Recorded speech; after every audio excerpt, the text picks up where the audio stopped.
let's put now the focus on policymakers, on those that are doing work at European level. So we are going to start European and international level. So we're going to give the floor to them to set a bit the scene about some of the lessons learning and what's going on at the European level, so that we can dig in further on this aspect. So first, I'd like to give the floor to Silvia Nanni from DG AGRI. She's going to provide an overview of the rural vision and how it supports place-based action on the green transition. Patricia, please, we need to share the slide. Fantastic. So Silvia, thank you very much, and the floor is yours. Thank you, Enrique. And I'm very, very happy to see so many of us today. So this is great, and see exactly what you mentioned, Enrique, that how we can still discuss today how rural areas can benefit from the green transition, what are the untapped opportunity, and what are the actions that are already taking place and we can learn from. So we wanted to give with this presentation, and if we go to the next slide, a snapshot briefly on how the long-term vision for the rural areas that are referred to in her speech is supporting the role of rural areas in the green transition.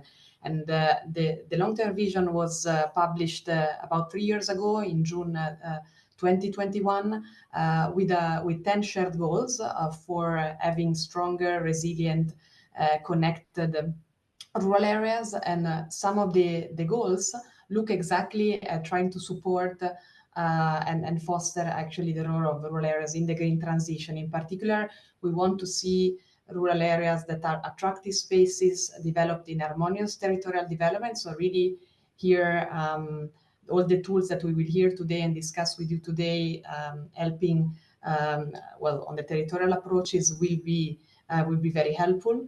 In this sense, we want to see also rural areas that are providers of food security, economic opportunities, but also goods and services for the society, such as bio-based materials, energy, and we will hear, in fact, from colleagues and from all of you what are the initiatives at the policy level, but also on the ground on the bioeconomy, for instance, and on supporting energy communities in rural areas. But also we want to see rural areas that are flourishing sources of nature, contributing to climate neutrality as well, but also making sure that they are part of the wider sustainability transition. So where we see a sustainable management of natural resources. So all of this, let's say, these are the main goals within the vision that really set an important role for rural areas in the green transition. And if we look at, if we go from these shared goals to the action, in fact, we have 2 avenues in the long-term vision to support rural areas in the green transition. And if we look at just the next click at all the action that we have in the rural action plan, we can go to all the let's say, thanks a lot. We see that we have very much at least 30 actions in the action plan that are dedicated to the wider development of rural areas. And in this context, if you go to the next slide, we see how, for instance, we have a dedicated action in particular to develop energy communities and support energy communities. And we will hear more about how the colleagues in DG Energy have supported that transition. Looking at territorial tools, in the next slide, we have one particular action that is dedicated to the networking for leader, so networking of cooperation under the Common Agricultural Policy, and also how we have helped 150 communities to create smart villages, which is one of the other tools that we will discuss in more details today. So we see that, in fact, the vision encompasses about 24 thematic actions, but also specific actions done by the Commission on supporting the green transition. And these are all the actions that, as I was saying, the Commission is in charge of, so sort of our homework, if we want, but also it's very important, your participation. So as Enrique mentioned before, we have a rural community, a rural Pact community, which is growing and very strong, which we want to, of course, where we want to hear from you today. And if we look at the next slide, our community and all of you, in fact, it's now really flying high. So we are more than 2,700 members as of today. We have also more than 121 commitments to ACT. So really not only, let's say, organizing event, being present in exchanges, but also really we want also to see your actions on the ground, which are already a commitment to ACT for rural areas. And also we have developed and we have launched since 1 year and a half the Rural Pact Coordination Group, which is the steering group of the Rural Pact, really steering also the strategic direction, let's say, of the rural community and what are the goals that we want to see, including supporting rural areas in the green transition between now and 2040, which is the horizon of the long-term vision for rural areas. If we go to the next slide, as Enrique mentioned, we have a Rural Pact community platform, and in this platform is really dedicated to you. You will be able to see several groups and join several groups actively that are dedicated also to the green transition, but also we have a lot of good practices that you might want to check out and have a look at, dedicated to energy communities, the bioeconomy, water, so all the themes really that we are going to discuss today. So we very much encourage you to connect and actively participate to the community as well. And I think that was my last slide for this presentation. Not really. I also had another message which is looking forward. So this was already mentioned by Tarot. Of course, rural areas are very important at European level. We do look at them very closely and want to keep them very high on the political agenda, and in particular in this moment where we are transitioning to the new commission. So we had issued a report in March 2024 looking at what are the open issues, open questions, and this particular event in fact contributes very much to starting to brainstorm, starting to respond to some of the questions for reflection that we gather from EU institutions, but also from all the stakeholders over the past 3 years. And two in particular, as Enrique mentioned, are the focus of this event, where we really want to hear your voice and your example, your insights. And the first is what are the challenges for rural areas in the context of the ongoing transition, including the green transition, in fact, but also, as Enrique said, what are the opportunities that rural areas can benefit from the green transition. And the second key question is very much how the territorial approach, territorial tools are going to help rural areas in having a prominent role in the green transition. So we will hear from colleagues about CLLD, LEADER, other territorial tools as well, ITIs today, and we really want to discuss with you how they can help and how we can further develop them. So I just leave it at that for now, and thank you very much for your attention, and I really look forward to hearing from you and to exchanging today. Thank you. Now, we would like to move a bit away from the formal presentations, and we want to open a dialogue with representatives of the Commission on 3 main areas that were outlined already by previous speakers. So I would like to welcome Laura Liepina. Laura, hello. Hello. Fantastic, we can hear you very well. Laura is from DG AGRI, dealing with issues around the bioeconomy. I'd like to welcome as well Achille from DG Energy, and he's focusing on energy communities. Achille, welcome. Thank you.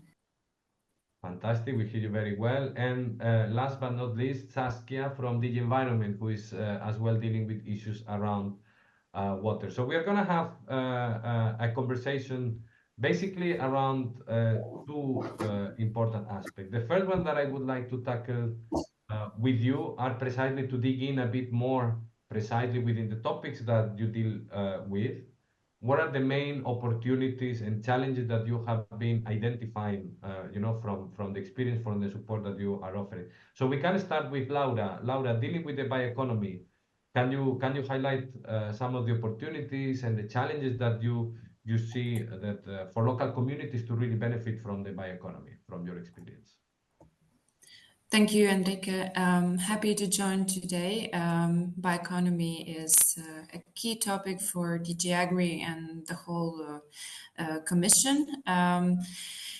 We see it as an important part of the EU economy already now, and that's why we work on further deploying to support the transition towards more circular, more low carbon economy in these traditional rural sectors, as agriculture, forestry, food systems. And I'm happy to hear already bioeconomy being mentioned in the previous presentations. It's definitely a key topic these days, and there are many opportunities we see that emerge for the local communities. Already now, we estimate there are around more than, let's say, 17 million people working in the bioeconomy in the EU, and we estimate that further development of bioeconomy can lead to creation of more new highly skilled jobs in rural areas, especially. So that could be, the numbers could be even 400,000 more new highly skilled jobs by 2035 and up to 700,000 new jobs by 2050. And that's, first of all, a key aspect. So new highly skilled jobs that can be provided for rural communities.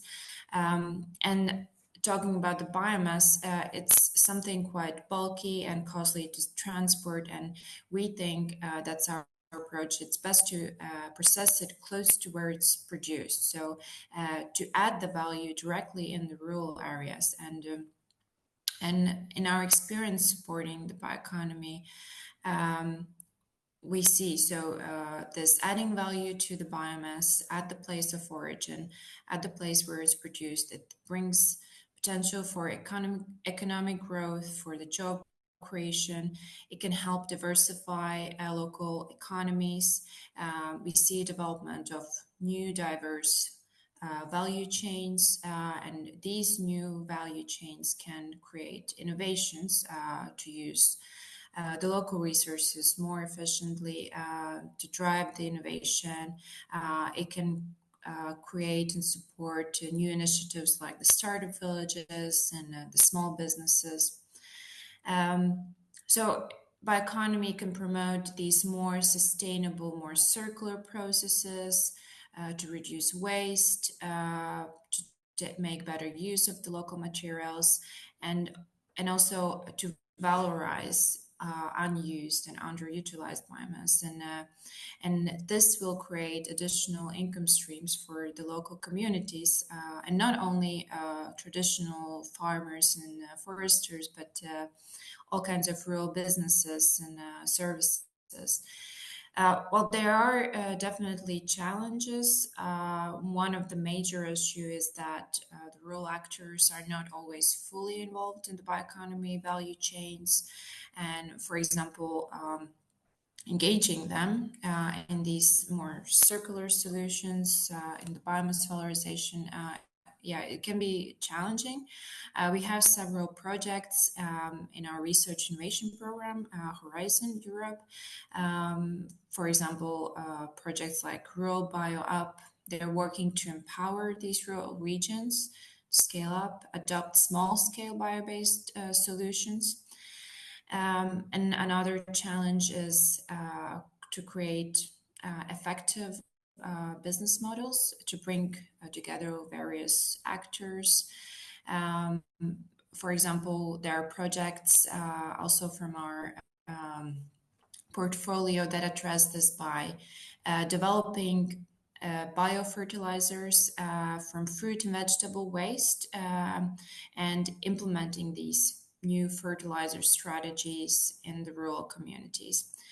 So it can be difficult to develop the innovative solutions that are practical on a small scale level because of limited investment capacity. But we hope that with these projects and demonstration pilots, we can provide some examples to show how small-scale innovative solutions can be implemented effectively. Thank you very much, Laura. I think you highlight outstanding, very impressive figures of potential for job creation, and that in a sense is critical.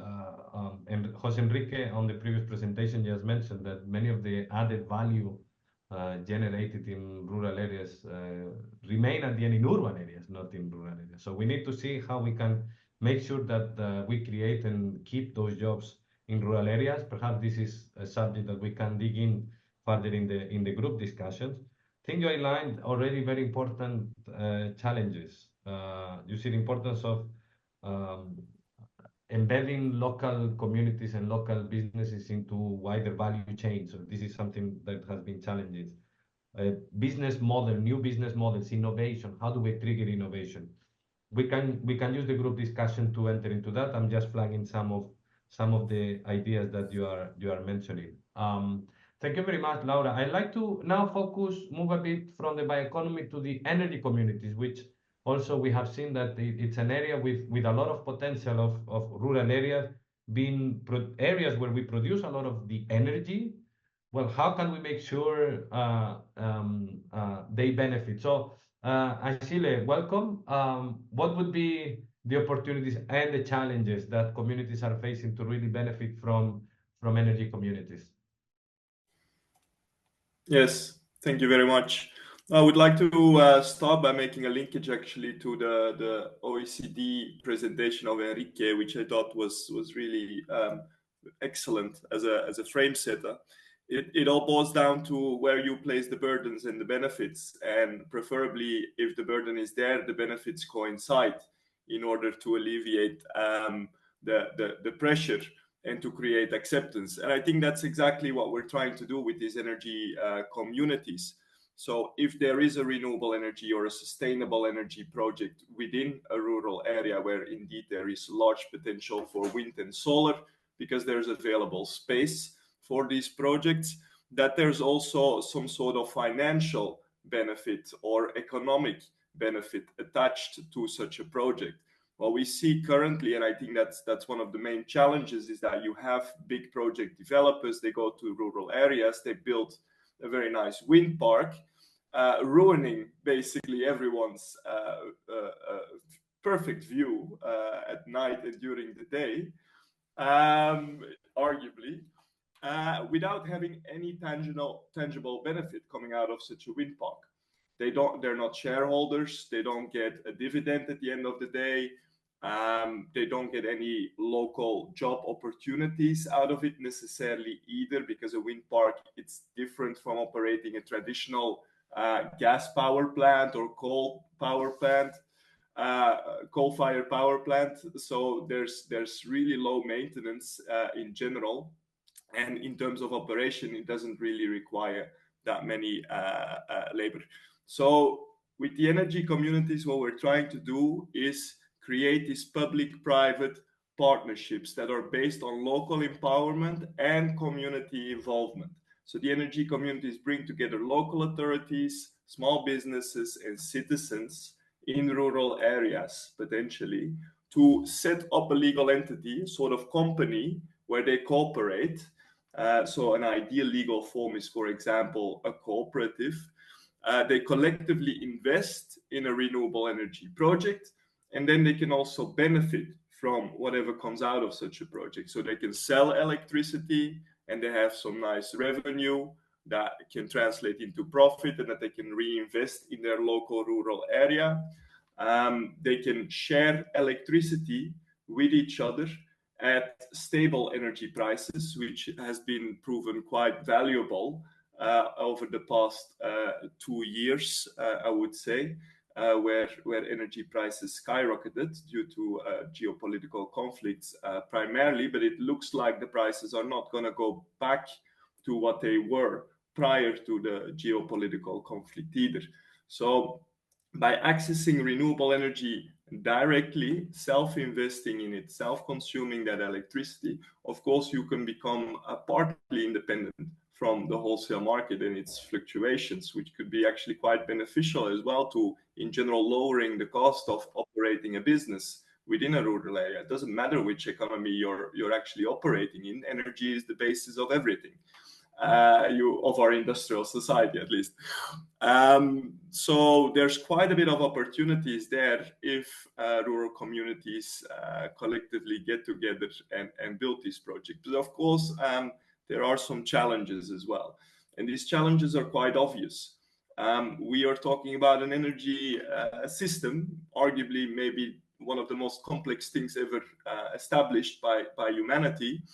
And you would empower local rural communities that are not really doing a lot in the energy sector in general. They have other other professional activities, other professional skills, usually as well. But then we would ask them to suddenly become a semi-energy company. And that's really not an easy task. So a lack of professional knowledge and skills, a lack of access to finance as well, are two fundamental challenges, I think, that these type of energy communities face. And the lack of access to finance, let me explain that as well a little bit broader, is it's an unconventional business model to go to a bank and say, well, we are not really in this for profit. We're not really going to sell that much electricity. It's more about self-supplying. And we self-supply at the lowest possible price. So this is very unconventional to begin with already, let alone if you choose a cooperative form. It's always quite, let's say, not obvious who will be financially responsible because it diverges from member state to member state in the EU, as I understand it. Of course, there's a whole due diligence process attached to it as well. So the whole administration also, again, takes time and also professional knowledge to some extent to secure a loan from the bank.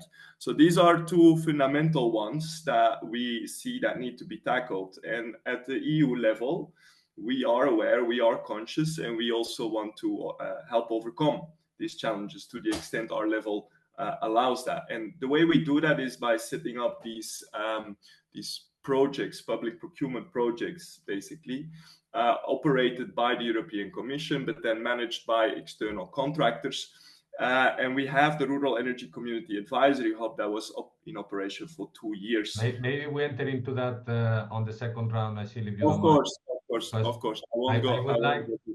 I think you touched upon very interesting aspects. You highlighted many relevant challenges, and I think some of them could be as well cross-cutting. We talk about the complexity of the environment, not only in terms of the technical aspects that are needed, but also the regulatory environment on some of these aspects. Access to finance, access to knowledge, information, very relevant aspect. But I think you're coming up with a solution which is around the social economy, in a sense. So that could be as well a very important aspect we can touch upon in the group discussions. Anyways, energy has been a topic we have dealt with in the Rural Pact. In the past, we have implemented a good practice webinar. So my colleague just left the link there where you can find a lot of good practices that were presented there in case you want to dig in further later on.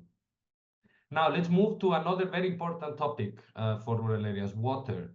Very critical for the future of any territory. So Saskia, welcome from DG Environment. From your experience, what are the opportunities and challenges around this critical topic? And I think a colleague needs to share one slide from you. Here we are. Okay, fantastic. So you can unmute yourself. You're muted. Yes. Yes, fantastic. Can you hear me now? Okay. Yeah, more or less. Thank you. Thank you for inviting me. And as we have been able to see on all our televisions and here on the radio, water is growing as a major challenge, not only for rural areas, also for cities. But rural areas are having actually some advantages compared to cities. I will come to that a bit later. The next slide, please. And there actually you can see some of the advantages. Here you have a landscape without a city. And one of the major reasons we are having increased issues with flooding are related to land use, actually mismanagement of land use. We are increasing the impermeability of our soils by urbanization. For big cities, lots of asphalt and concrete. So the rain that's falling down is not going to infiltrate. It has to go immediately someplace else. And that is actually accelerating towards downstream and creating floods. The rural area is having the advantage that there is less impermeabilized, but people have to be conscious about this and try to minimize this also in the future. Another advantage is that in rural areas there are many places where you can actually influence the way the regional water cycle is working, much more than in a city. And you can see here, it's a bit of a schematic thing, a regional water cycle. There's also a worldwide water cycle. And the most important thing one has to realize is that we cannot multiply water. We are having a limited amount of water on this earth, and we will just have to deal with this now and also for the future. So this looks nice, a water cycle, evaporation, creating clouds and then coming down as snow and then rain. But one has to realize that if water is taking out of this circle, and that's actually what's happening with climate change, the temperatures are rising and then there is more water in the air. And as we all know, water in the air we cannot use. Water we use is fresh water, preferably. Salty water is not very useful. And the fresh water, actually, we take it out from the rivers or from the groundwater. And actually, this is going to grow less anyway on the Earth scale and also in most regions. And that means that we really have to look for ways to keep as much of this fresh water in our landscape, trying to get better infiltration by nature-based solutions and practices, to get also less evaporation by having more vegetation, and also less artificialization in our systems of the water. And if possible, also increasing the water retention in our soils, in which farmers and vegetation, natural vegetation, play a very important role. So then there is a third very important reason. Can I have the next slide? Here you can see the problem with supply and demand. Up in the left, we have this balance. And actually our demand is quite high. We like to have a lot of water to take the shower, to wash our hands, to use it in all kinds of production processes. What is happening? I don't understand. Somebody that was unmuted, but I think you can continue now. Okay, so yeah, we have to find ways to increase actually the water savings. Less demand is very important, especially as we do not know exactly how much less supply we are going to get in different parts of Europe. Climate science is not that perfect in really predicting what's coming tomorrow or after tomorrow, but we do know for sure that we are going to get less water, and it's also a little bit depending on how much effort we are realizing in climate mitigation and less CO2 and greenhouse gas emissions. So let's try and hard and do this, and then we see here a few websites with information about the present campaign we are having, What If We Saw Water Differently, explaining the regional water cycle and how it has come to break and what we can do about it. And that is also showing some examples about natural water retention measures, nature-based solutions. Clima is having a website around spongescapes, that are landscapes that are having this sponge function, having as much as possible of the water going slowly down instead of going fast. And then there is a website also about a networking organization working on landscape scale. And of course, there is a possibility to do also something with water reuse. And then to the right, you see such a landscape where you can maybe think that in certain parts of the landscape, water retention could be really a natural water retention with a wetland could be having a good place. And in other parts, actually, there are fertile lands and the slope is not too heavy. There's very well possible to have fields.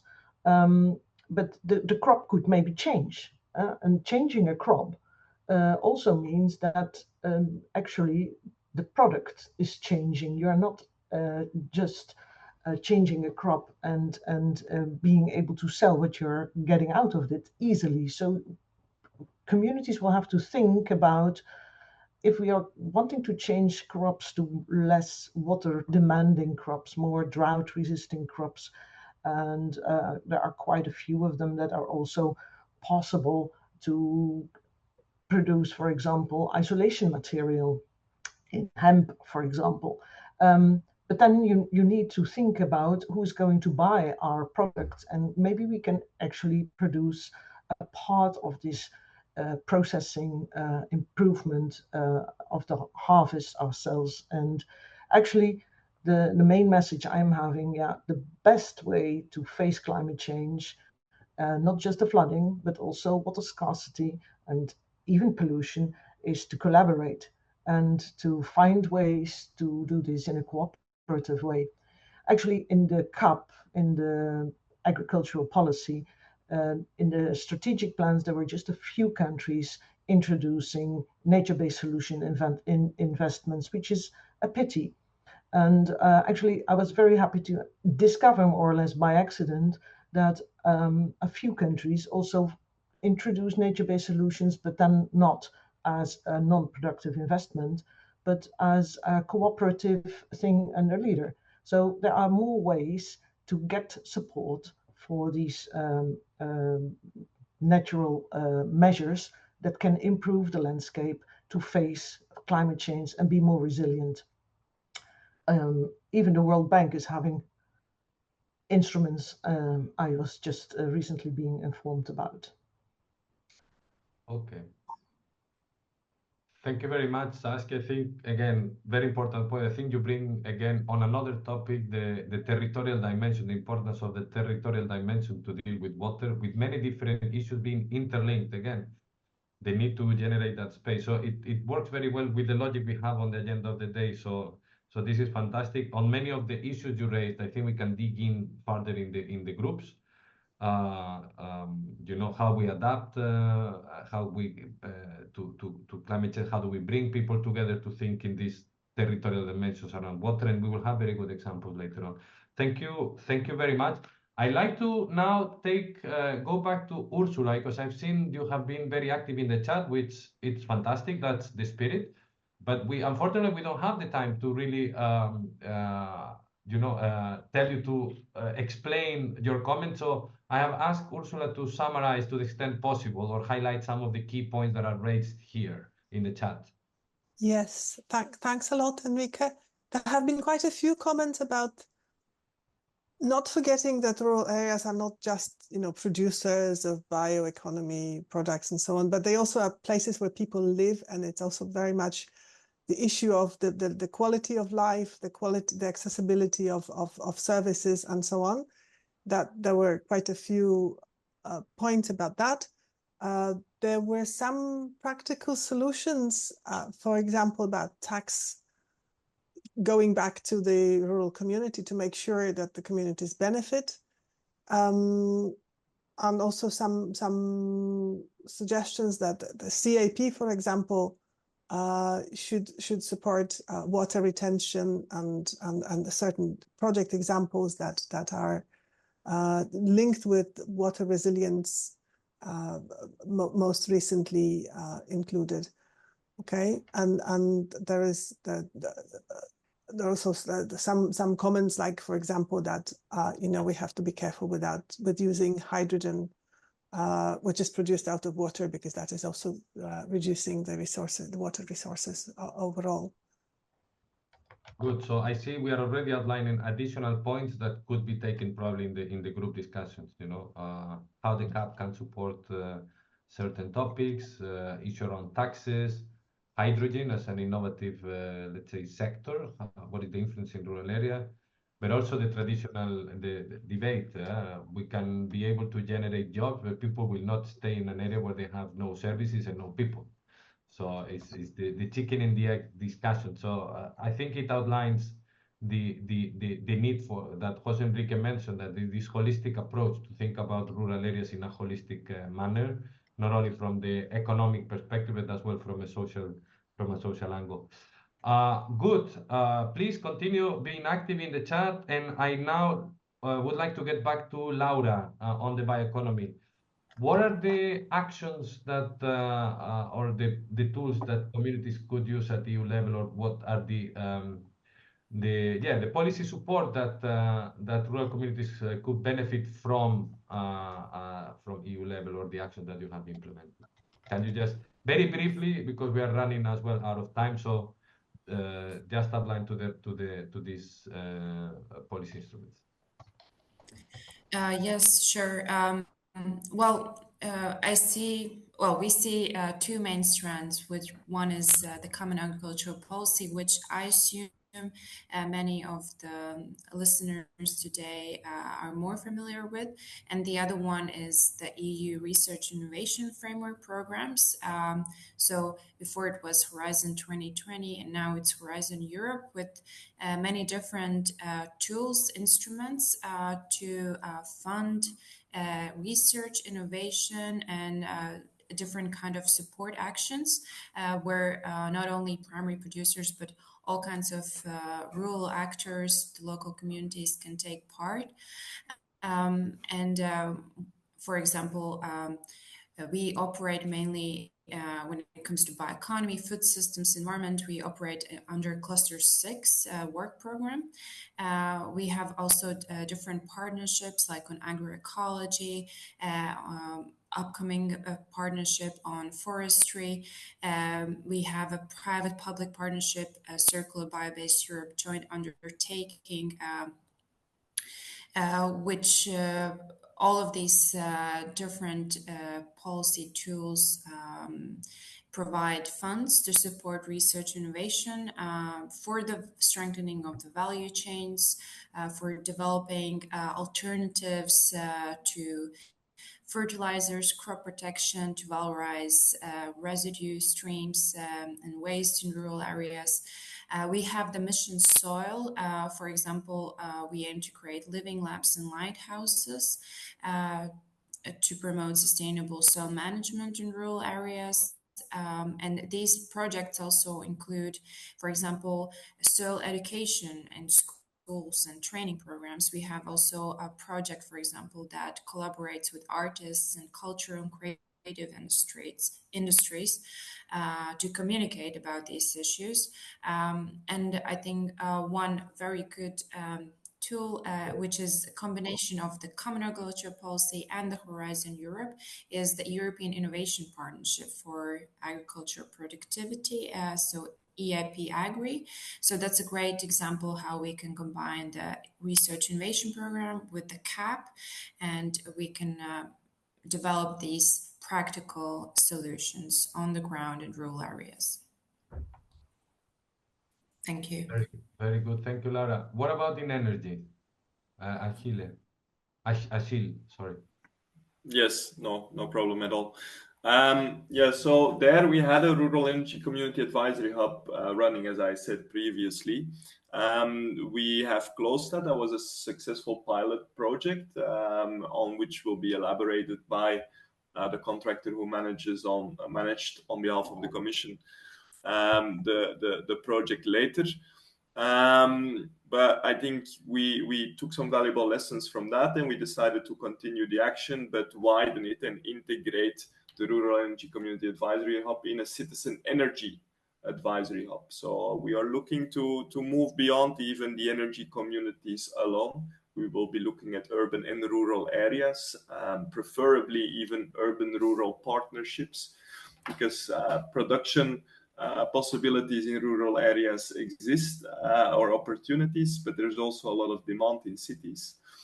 So potentially there could also be a crossover of this. Well, this income inequality could be partly alleviated by making sure that some of the revenues and the profits also go to the rural areas from the urban areas. So I think there we will be providing technical assistance for project development. So that can be for energy efficiency, renewable energy production, or for demand response measures. And we will be providing that technical support to approximately 100 projects. And as if you're an agricultural cooperative, if you're a small farmer, if you're a municipality, a group of municipalities, you can certainly apply for that technical assistance if you want to develop a project in energy. The project will come into operation by the end of this year. And I expect then the call for technical assistance where you can apply in the year after. So end of 2025, you should be able to apply. And it will run for 3 years. I think this is certainly an ideal opportunity for rural actors to take action in the energy field. In addition to that, of course, we have our traditional instruments, research and innovation, market integration through LIFE and Horizon Europe, where we look at innovative solutions for local energy trading within communities, including rural communities, and also, of course, market integration, exploring for tools to facilitate access to finance. So that's largely it in terms of accessibility for the local actors. We will do much more at the European level with action plans and guidance, but this will be primarily for policymakers to make sure there is a robust enabling framework in place for these energy communities to emerge. I'm quickly, thank you very much. Yeah, so I understand there is not yet a link that people can go to benefit from the Citizens Energy Hub at the moment. Then it gives me a very good promotional reason to say, join the Rural Pact, and when it is available, you will get informed. So thank you very much, Achille. I think there is a very relevant question overall that I think it's not an easy one, and I think we can take it in the groups, is the difficulty of the small actors at local level. Here we're looking at community to access some of the EU funds, because it requires a lot of capacity, a lot of time, which many of them might not have. So that's a very pertinent question that perhaps we can take forward later on. To conclude this panel, Saskia, would you like to say what's available in relation to water? Well, I'm not so much into funding. I do know the CAP, and I have been negotiating about irrigation projects and trying to convince countries to more invest first in natural water retention measures, like is suggested in the chat. It's actually, the problem is that these agricultural policymakers and these countries also want to be able to spend the money they reserve for certain projects. And of course, at the national level, they are afraid that if they are reserving money for possible nature-based solutions, that actually do ask also for a collaboration on a landscape scale to really be effective, this money will not be spent. And it's much more easy to have some money reserved for irrigation projects, because all farmers in more dry areas like to invest in irrigation. Now, investment in irrigation from the CAP is also strictly ruled. I've been really putting the strings on the need to increase efficiency and not enlarge the surface being irrigated in order to really save water. These kind of demands we are having asked. The thing is that the cooperative actions that I did spot finally in a few of these countries that did invest in nature-based solutions and in natural water retention measures actually are cooperatives that are supported by water authorities, or regional, or sometimes also on a local scale. Very often water authorities stimulate so-called water contracts or water communities. And when this is the case, more people get aware of that it could be very important to have a change of the landscape realized in their valley, also in order to be able to have more water in drought and dry times, and to have an agriculture in the far future instead of getting a desertified landscape. So this is a suggestion I would like to make, to try and find a collaboration. Sometimes also public enterprises are interested, especially when there is a possibility to change crops. When there are farmers that are willing to say, hey, this is getting so dry here, this is no, we have to change. But then what kind of crop should I take, and what kind of market will I find? Then there are new markets emerging for biofuels, for isolation materials. And like Laura was already mentioning, some of these things actually are more economically produced on the local scale. So to prevent transport, and especially because we're trying to limit the emissions of the greenhouse gases, including the CO2 from transport, this is increasingly an option too. So I would really recommend that people wanting or seeing a possibility in their own landscape to improve things seek each other, contact the water authority or the local water contracts people, or the people that they can find that are active in this, and try and suggest and work things out. When a country has emerging initiatives, mostly they are very willing to see if there are possibilities. And in the CAP, on the European level, there's plenty of possibilities. Now, next to the CAP, I also know there's quite some funding possible in the climate options. And as I said, the Water Bank is having instruments also to support European countries and authorities in the different European countries in nature-based solutions. Good. Thank you very much.